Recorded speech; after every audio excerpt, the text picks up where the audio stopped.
This episode, we're going to be with our boy, Randy Taylor, in his home state of Mississippi. I'm loving it. Yeah, and not only is this episode going to be about Randy, and he has some success with the bow, and early season, and then, later in the season, he also gets to take his boys out, and, he's sharing the love of the outdoors with the next generation. So, pretty cool episode. So, y'all stay tuned.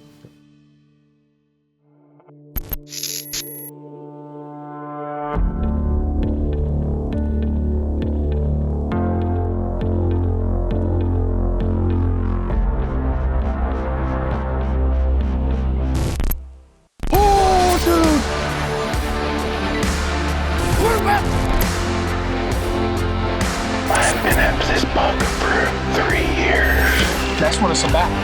Having fun.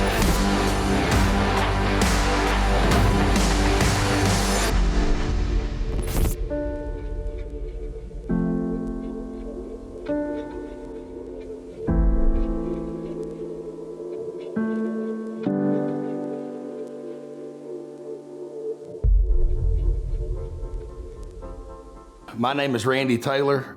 I'm from Ridgeland, Mississippi. I am the lobbyist for Mississippi Wildlife Department. I deal with legislators day in and day out.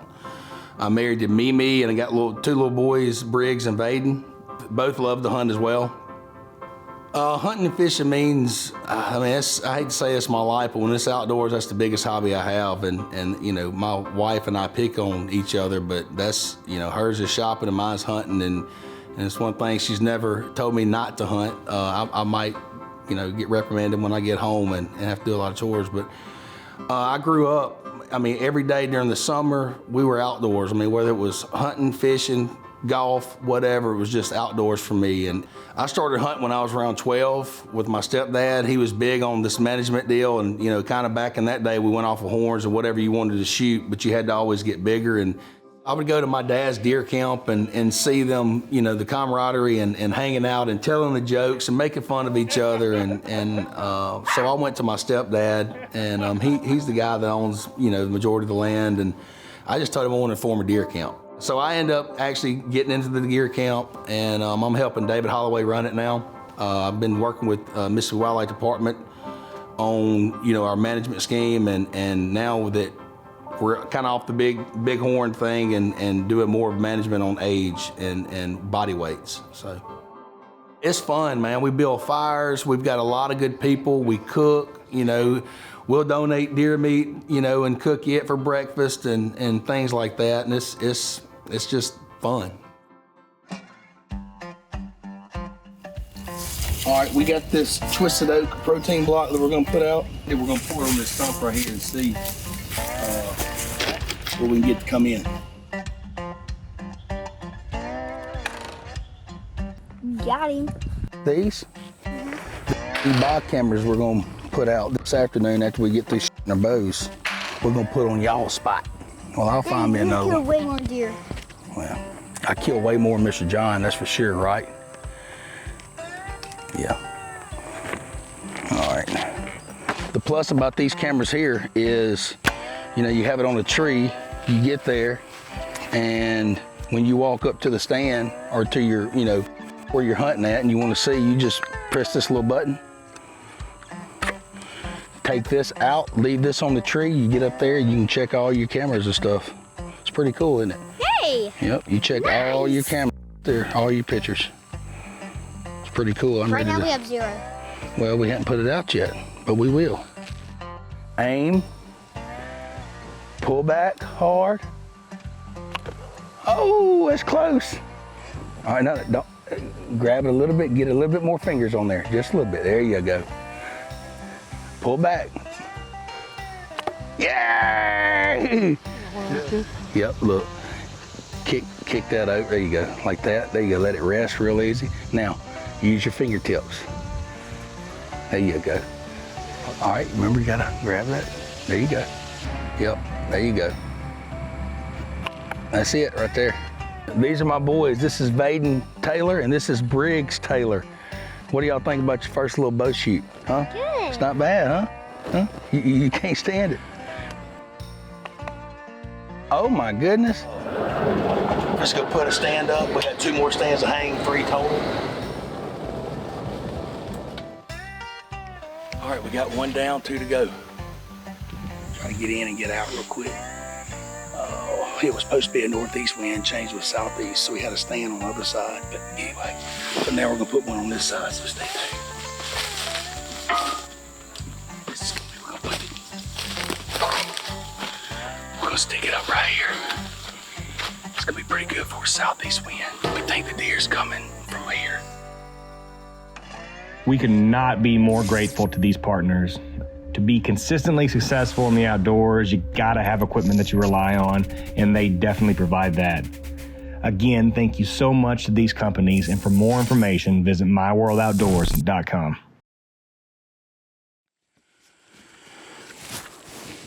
All right, folks, October 1st here in Mississippi, 85 degrees, normal weather for us. We're hunting a pretty good deer. I've been getting him on camera. There's a couple of them actually, but one of them's a mainframe 12 point. I call him Muley. He's got split G2s. He's a beast. So, I don't know. He's bedding. He's been bedding here. And over here we got a southeast wind which is blowing straight behind us, which is great. So, y'all stay tuned. This thing's pretty cool, man. I bought an X20 of these. You just take this one out, put the other one in, and you can check your camera right here sitting in here. I don't normally hunt on October 1st, just being so hot in Mississippi. We got mosquitoes and snakes and everything else, so I wasn't too excited about going.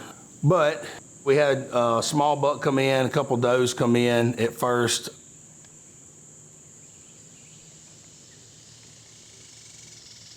I heard a stick break and looked to my right, and Braxton's like, dude, that's a buck.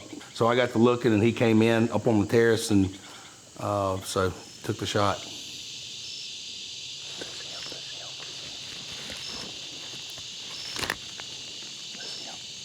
Are you recording?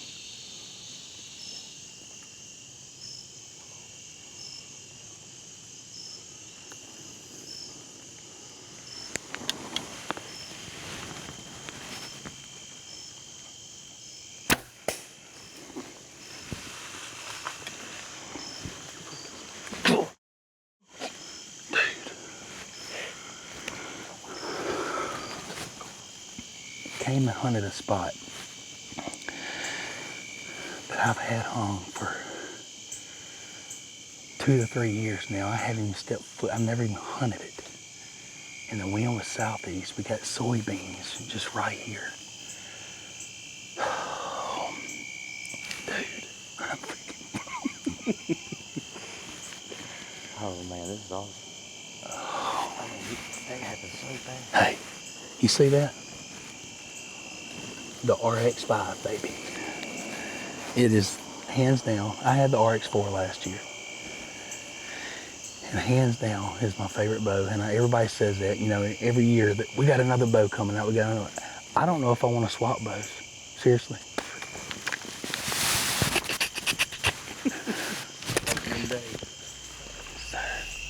Oh man. Hey, did that happen quick or what? That was quick there, bud. Big old brute, man. He ain't got the biggest rack in the world, especially not the deer that we were hunting. But he'll do for me. Opening day, I've never shot a buck opening day, ever. But anyway, I am tickled to death. That's what it's about. Having fun. I invited Braxton. Braxton's supposed to go to Missouri with me and film, and he said, well, man, let's go down this weekend and try it out. So we did, and he did a good job, I hope. It was a little dark, but this is my first and only weekend I'll get to hunt. I'm going to bear hunting next week with my Uncle Scoot in Virginia. So anyway, I'm pumped, and we'll see you back at Skinny Shed. The deer I shot was a 9 point, ended up being 5.5 after getting the jawbone back, which is what we're trying to do.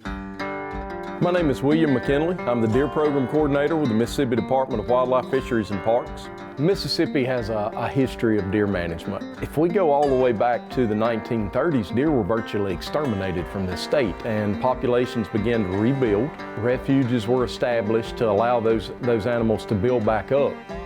If we take it back to the 1970s, then MSU and our department, Mississippi Department of Wildlife, had went together to form and create the DMAP program, the Deer Management Assistance Program.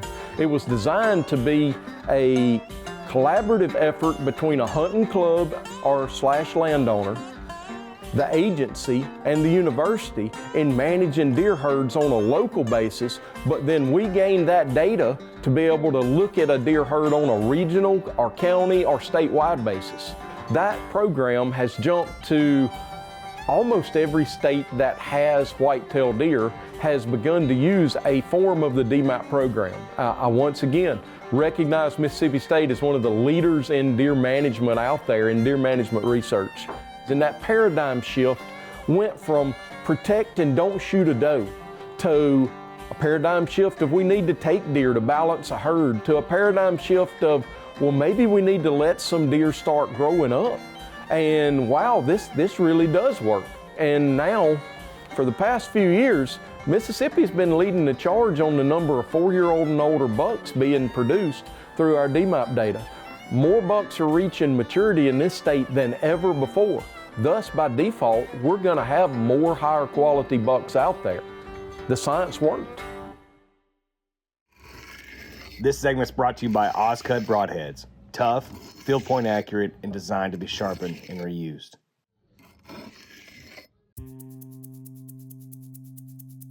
So after I took my early season deer, I wanted to concentrate on both of my boys. All right, folks, we're here in Mississippi. I got my son, Peyton, he's 12. The deer have been moving pretty well. We killed 2 bucks yesterday at our camp, so. Briggs would go every single time I went. He loves to hunt. My little hunting buddy here was napping.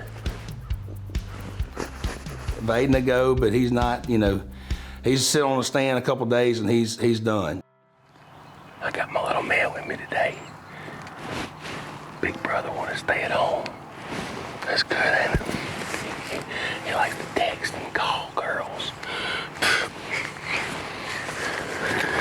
We hunted a really good spot, had a big 7-point coming in, and so Vaden wanted to go try his luck at that one. And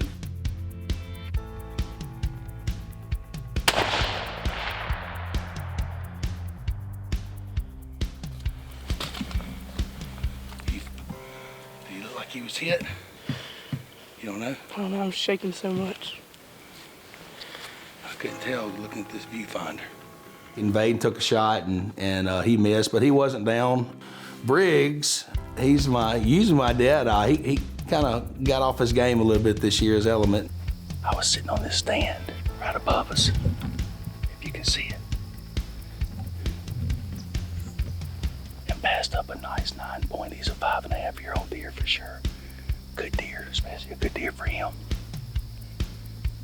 We're gonna wait on him. I don't know if they're gonna move or not. It's so hot, but we're gonna give it a try. We got him out of school a little early, but we're gonna get ready. Are you on him? Yeah, squeeze the trigger. Right now. Yeah, squeeze the trigger. Honey. Hold on. All right, squeeze the trigger.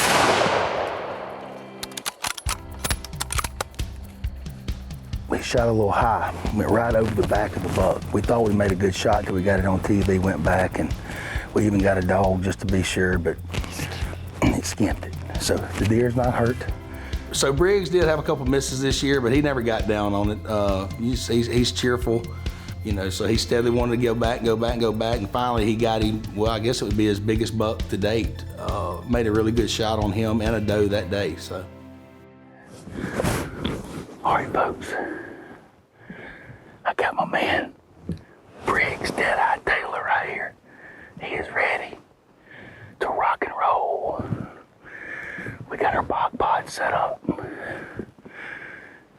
If you don't have a bog pod for your child or yourself, get one. I love this thing. I use it more than he does. We usually have a bunch of does. We're going to do a management hunt today. Hopefully, we've been on kind of management hunt all year. Just hadn't seen a deer that I wanted to shoot. There is an 8-point in here that I'll let him shoot. But we need some meat for the freezer. So we're gonna pop a doe, aren't we? Maybe 2. Depends on how many I want to clean. We're on the D map, so we're able to shoot more than 1 does. We could shoot 3 to 4 does in the afternoon. We have the permits and tags for that, so in case that happens, you'll know. I think Briggs can go here and take a little nap, aren't you? No? Good. Well, we're going to show Mr. John how we shoot. How about that? Okay. We had several does come out, and I asked him, did he want to shoot? He said yes.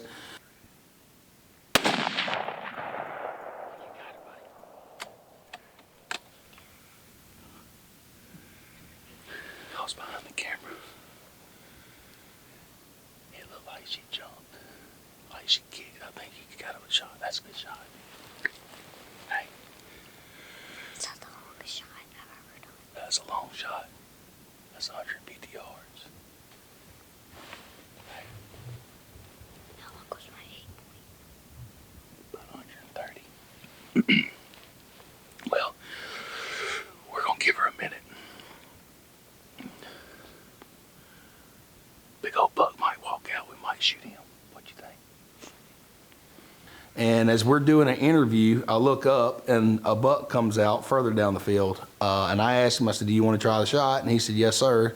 And we've been practicing a pretty good bit at camp, you know, on shooting. So he took the shot and actually dropped the deer. So I was pretty stoked about that, and he was too.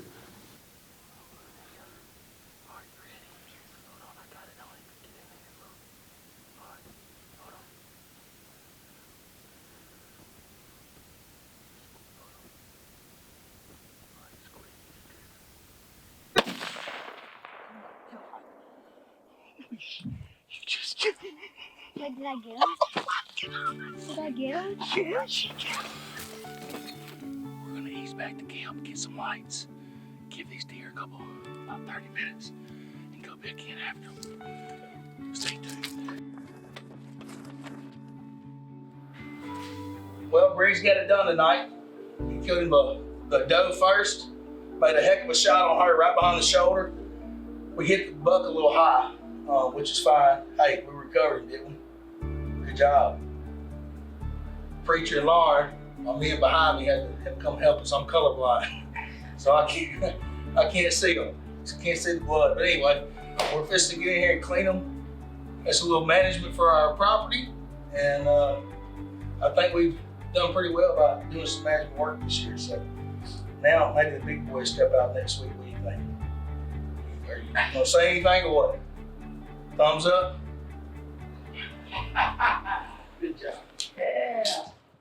This segment's brought to you by Hoyt Archery. Almost a century of innovation continues today. Get serious. Get Hoyt. The first picture we ever had of him, literally the deer looks like E.T. I mean, it had 0 hair on him. It was real red looking. The next year, he actually got a little bit more hair. I didn't know what was wrong with him. Nobody wanted to shoot him because nobody wanted to touch him. So I went to Mississippi Wildlife Department and talked to William McKinley, and he was saying that, you know, it's very common, but it's okay to go ahead and take the deer out.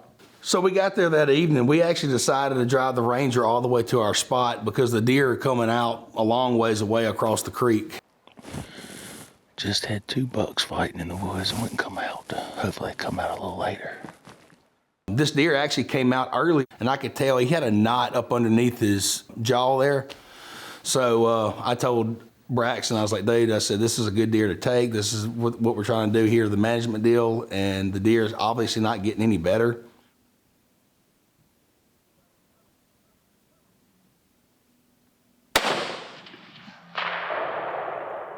And that was a deer that we got on the management list that we wanted to take. He's probably 7.5 years old. Probably scores 80 inches.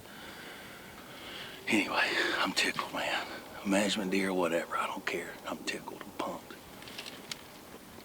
It's called the Death Grip Bog Pod. I suggest you go buy you one. All right, folks, this is him. We call this the mange deer. JV, a buddy of mine, had it scoped the other day, and after talking about it, we decided to go ahead and take it. Talked to my manager, Andy. He's kind of the deer guru around here. He gets all the pictures, and he's had years and years of this deer. Although his rack doesn't look it, we'll take his jawbone out and we'll show you all that tonight. If you're gonna manage a place, you gotta take deer like this off of it. So I'm pretty tickled. He's not a 170 by any means, but a 6.5, 7.5-year-old deer I'm happy with any time. So, all right, we're gonna get the jawbone out of this deer. We found out that this deer has actually got what they call red mange. All right, folks, we just got the jawbone out. He's as old as we thought he was. I think he's 6.5, I would say. No, you probably can't tell, it's hard to tell, but anyway, that is what you call a good management deer. After the kill in October, my season kind of started going down. Yes, I ended up getting the management deer towards the end of the season, but so, I mean, our whole goal and scheme is all about management. If we have a 10-point on camera that's 140 inches, we're gonna, a lot of times, agree to pass that deer up to see if he'll get bigger. I still consider it a successful year. You know, it's not about me killing a big 170 every year, so. That was a lot, man. That decoy works. I got nervous. Ultimately, he didn't kill like one of the big deer that he's used to killing in the state, but he killed a great buck on open day, and then killed some management deer along the way, and then most importantly, he got his boys outside. That's the most important thing. Yeah, not only got them outside, but actually, they found some success. Yes, they did. What capped my year off was actually hanging out with the kids. I mean, that's what we do. I don't know, it would be fine with me every day if they went hunting with me. I really enjoy that. It's special to me. It don't matter what kind of year you have when you have kids involved, so. So I'm super proud of Randy for that aspect of it.